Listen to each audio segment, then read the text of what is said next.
Professeur Abdoul Kane, président de la Société sénégalaise de cardiologie. Oui, alors il s'agit d'un congrès qui est particulièrement riche. Nous l'avons déjà dit, il s'agissait d'abord d'une rencontre mémorielle. Nous avons pu avoir la chance de regrouper tous les cardiologues de toutes les générations, ceux qui ont été des fondateurs de cette spécialité au Sénégal, mais également en Afrique, et puis les tout nouveaux cardiologues qui ont étrenné leur diplôme il y a quelques semaines à peine. Nous avons pu retracer donc l'histoire de la cardiologie sénégalaise, mais au-delà de la cardiologie africaine, grâce au soutien de toutes les sociétés savantes africaines. Nous savons aujourd'hui, et la Covid nous le rappelle, que nous avons intérêt à penser digital. Et l'un des grands thèmes de ce congrès, c'est la cardiologie connectée, qui nous a permis donc de voir toutes les opportunités, mais également toutes les contraintes et les pièges à éviter dans la mise en œuvre du digital dans la prise en charge de nos patients. La cardiologie connectée, de toute façon incontournable. Nous l'avons vu d'ailleurs avec la pandémie. Comment faire les enseignements lorsqu'on vous demande de respecter les distanciations physiques? Comment faire des congrès lorsque la mobilité est réduite aux quatre coins du monde? Et déjà, d'ailleurs, le congrès en est une illustration.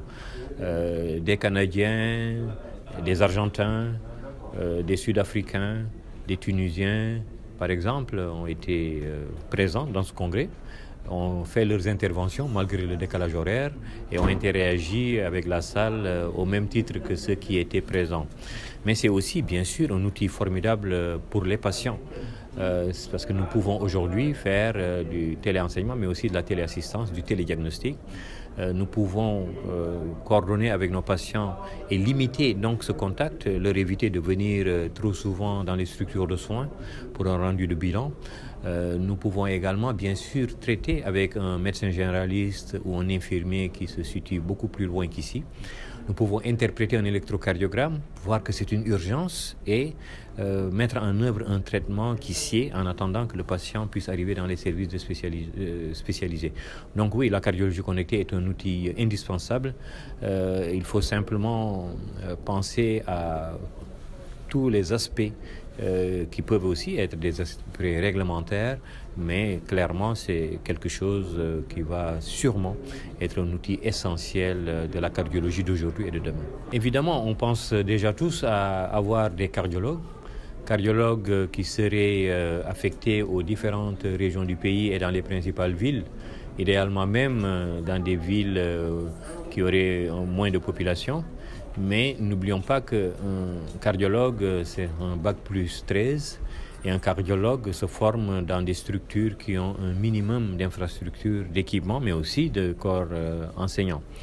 Nous avons pris le pari, nous, au niveau du DES de cardiologie, d'avoir au moins une vingtaine de cardiologues formés et nous arrivons même maintenant à des pics de 30 cardiologues. Mais bien entendu, ceci va nous permettre probablement d'ici 5-6 ans de doubler le nombre de cardiologues qu'il y a au Sénégal, mais cela ne suffira pas toujours. Il faut déjà que ces cardiologues puissent être ventilés dans les différentes régions et zones du pays parce que cette équité territoriale est un impératif pour nos pays. Mais je pense qu'il nous faut aussi penser autrement. Penser autrement, c'est capaciter les non-cardiologues qui ont leur rôle à jouer. Et nous sommes en train de mettre en œuvre une politique de formation avec des caravanes qui font toutes les régions du pays pour capaciter les médecins généralistes. Nous avons aussi démarré une formation de maîtrise en cardiologie pour les infirmiers et nous allons avoir la première promotion dès l'année prochaine. Nous pensons donc que c'est en mettant en œuvre tout cela, en pensant créer des réseaux de soins, en impliquant tous les soignants, y compris les relais communautaires qu'il faut aussi capaciter, que nous allons, parce qu'in fine, il ne s'agit pas de penser que la cardiologie est l'affaire que des seuls cardiologues, mais que tous les soignants et toute la communauté puissent s'approprier la prise en charge. C'est comme ça que nous pensons aujourd'hui, en espérant bien sûr, encore une fois, augmenter considérablement le nombre de cardiologues.